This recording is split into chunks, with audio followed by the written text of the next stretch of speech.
संग्रहालय के गलियारों से केंद्रीय अभिलेखागार द्वारा निर्मित इस कार्यक्रम के अमरवाणी खंड में सुनिए अहंकार का अंधकार। श्रोताओं नमस्कार। व्यक्ति हो या समाज का कोई वर्ग, जब स्वाभिमान को चोट पहुंचती है तो विरोध बहुत स्वाभाविक है। इस सकारात्मक विरोध से रास्ते निकलते हैं, समाज सुधार के और निजी जीवन में सुधार के। पर वहीं अभिमानी और अहंकारी व्यक्ति सही आलोचना भी स्वीकार नहीं कर पाते, दूसरों की सही बात भी नहीं मानते और लड़ने ही लग जाते हैं, जिससे उनका अपना ही नुकसान होता है। आज के अमरवाणी खंड में सुनिए अहंकार का अंधकार। नमो नमः गुरुजी। नमो नमः। आओ पुंडरीक, आओ वेंकटेश, बैठो। आज हम कौशाम्बी के इस सुंदर खंडहर में आए हैं। हर भवन एक कहानी कहता हुआ सा लगता है। Lord Buddha spent many years in Kaushambi.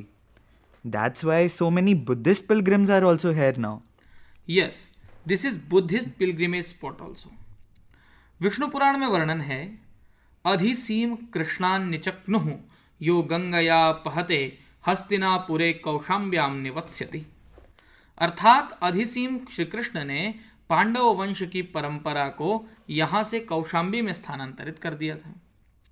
Vishnu पुराण में यह वर्णन मिलता है कि बलराम जी ने कौरवों पर क्रोध करके उनके नगर हस्तिनापुर को अपने हल की नोक से खींचकर गंगा नदी में गिराना चाहा था, पर बाद में उन्हें क्षमा कर दिया था। इसके बाद हस्तिनापुर गंगा की ओर झुका सा लगने लगा। गंगा की धारा का भय तो तभी होने लगा था, पर राजा परीक्षित के वंशज निचक्षु के समय में तो वास्तव में ही गंगा ने हस्तिनापुर को बहा दिया और उन्हें वत्स देश के कौशाम्बी नगर में जाकर बसा दिया। In the times of Nichakshu Ganga river flooded Hastinapur, so lord Shri Krishna shifted Pandavas capital to Kaushambi city. तो इस समृद्ध नगर में तुम्हें सबसे अच्छा क्या लगा पुंडरीक? गुरुजी, हम लोग प्रभास नगरी गए, जहाँ पर भगवान श्री कृष्ण की मृत्यु हुई थी। हाँ, यहीं पर भगवान श्री कृष्ण ने अंतिम दिन बिताए थे। So you tell Venkatesh, what did you like best in the city? Mostly I enjoyed our bus journey, sir. There was this father of a family who was very talkative, and every time he said bus baat khatam, Pundrik started laughing. जी गुरुजी, बस बात खत्म uncle ने बहुत हंसाया। हर समय अपना ज्ञान बहारते रहे, चाहे वह बात उन्हें पता हो या ना पता हो। आंटी जी तो ये कह रही थी, डॉक्टर ने परहेज कहा है, पर वो माने ही नहीं। 2 प्लेट पकोड़ा नुकसान नहीं करेगा। बस बात खत्म। यहाँ से मंझनपुर 1 घंटा ही लगेगा। बस बात खत्म। उन्होंने तो हमें रास्ता भी गलत बताया, जिसके कारण हमें बहुत देर हो गई। कुछ लोगों को अपने ज्ञान और अपनी समझदारी पर बड़ा अहंकार होता है। इस अहंकार का फल भी देर सवेर उनके सामने आता ही है। उनके गलत रास्ता बताने का नुकसान तो हमारे सामने आया ही। हाँ, ये तो सच है। पर जो परहेज की सलाह को न मानकर 2-2 प्लेट पकौड़ियाँ उन्होंने खाई, वो तो उनका ही नुकसान हुआ ना। खुद को विशेषज्ञ से अधिक मानना अहंकार ही है और नासमझी भी है। अच्छा, अब इस विषय में मंत्र लिखते हैं। अपनी अपनी कॉपी निकालिए। पहला मंत्र ऋग्वेद के 10वें मंडल के 191वें सूक्त का चौथा मंत्र है। समानी व आकूतिः, समानी व आकूतिः, समाना हृदयानि वह, समाना हृदयानि वह, समानमस्तु वो मनो, समानमस्तु वो मनो, यथा वह यथा वह सुसहासति, सुसहासति। समानी व आकूतिः, समानी व आकूतिः, समाना हृदयानि वह, समाना हृदयानि वह, समानमस्तु वो मनो, समानमस्तु वो मनो, यथा वह सुसहासति, यथा वह सुसहासति। समानी व आकूतिः, समाना हृदयानि वह, समानमस्तु वो मनो, यथा वह सुसहासति। इसके शब्दों का अर्थ यह हुआ, आकूति ही अर्थात अहम भावना, समानी समान हो, वह हृदयानि तुम्हारे हृदय, समानाः समान हो, वह तुम्हारा मन, समानमस्तु समान हो, कदाचित एक दूसरे के प्रति वैमनस्य का भावना हो। जैसे भी हो, सुसह असति अच्छा सहयोग हो सके ऐसा बर्ताव करें। मनुष्यों की अहम मान्यता एक जैसी हो, हृदयों के संकल्प भी एक जैसे हो, मन भी समान भाव से व्यवहार करे ऐसा हो। यह परस्पर सहयोग में परम आवश्यक है। मनुष्यों का परस्पर सहयोग में रहना ही मानवता है, यह हमें अवश्य जानना चाहिए। Let your pride, your heart, your resolve be equal and common, so that you may realize and enjoy a commonwealth of peace, progress and all-round well-being for all. अगला मंत्र सामवेद का 884वां मंत्र है। यस्त इंद्र यस्त इंद्र नवीयसीम नवीयसीम गिरम मंद्राम गिरम मंद्राम अजीजनत अजीजनत चिकित्वं चिकित्वम मनसम मनसम धियं प्रत्ना धियम प्रत्ना अमृतस्य अमृतस्य पिप्यूहिं पिप्यूषिम यस्त इन्द्र नवीयसीं यस्त इंद्र नवीयसीम गिरं मन्द्रामजीजनत् गिरम मंद्रामजीजनत चिकित्विन्मनसं धियं चिकित्वं मनसं धियं प्रत्नामृतस्य पिप्युषीं प्रपनामृतस्य पिप्यूषीम यस्त इन्द्र नवीयसीं गिरं मन्द्रामजीजनत् चिकित्विन्मनसं धियं प्रत्नामृतस्य पिप्युषीम्। इसके शब्दों का अर्थ यह हुआ कि हे इंद्र परमात्मन, यह जिस उपासक शिष्य व प्रजाजन ने ते आपके लिए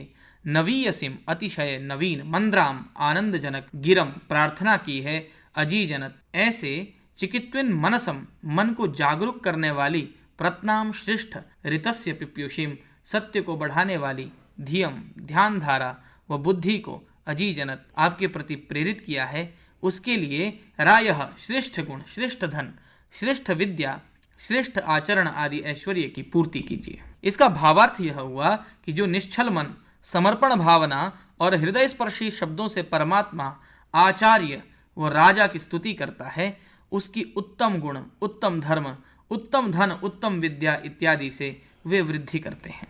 ओ God, to him who praise you with devotion of thoughts, with truth in his heart, thou grant him knowledge, discerning mind and good qualities. अगला मंत्र सामवेद का 1084वां मंत्र है। रेवतिर्नः रेवतिर्नः सधमाद सदमाद इंद्रे संतु इंद्रे सन्तु तुविवाजाः तुविवाजाः शुमन्तो शुमन्तो याभिर्मदेम याभिर्मदेम रेवतिर्नः सधमाद इन्द्रे रेवतिर्नः सदमाद इन्द्रे सन्तो तु विवाजाः सन्तो तु विवाजाः शुमन्तो याभिर्मदेम शुमन्तो याभिर्मदेम रेवतिर्नः सधमाद इन्द्रे सन्तो तु विवाजाः शुमन्तो याभिर्मदेम। इसका शब्दों का अर्थ हुआ सधमादे अर्थात जहाँ मन बुद्धि इंद्रिया इत्यादि सब मिलकर प्रहिष्ट होती हैं, उस योग यज्ञ में नह हम उपासकों की रेवती ही ऐश्वर्यवती मैत्री करुणा मुदिता उपेक्षा आदि वृत्तियां तो विवाजाह बहुत बलवती होती हुई इंद्रे जीवात्मा में संतु विद्यमान होवे, जिनसे हम आनंदित हो सकें। प्राणियों के सुखभोग युक्त होने पर उनके प्रति मैत्री की भावना रखें।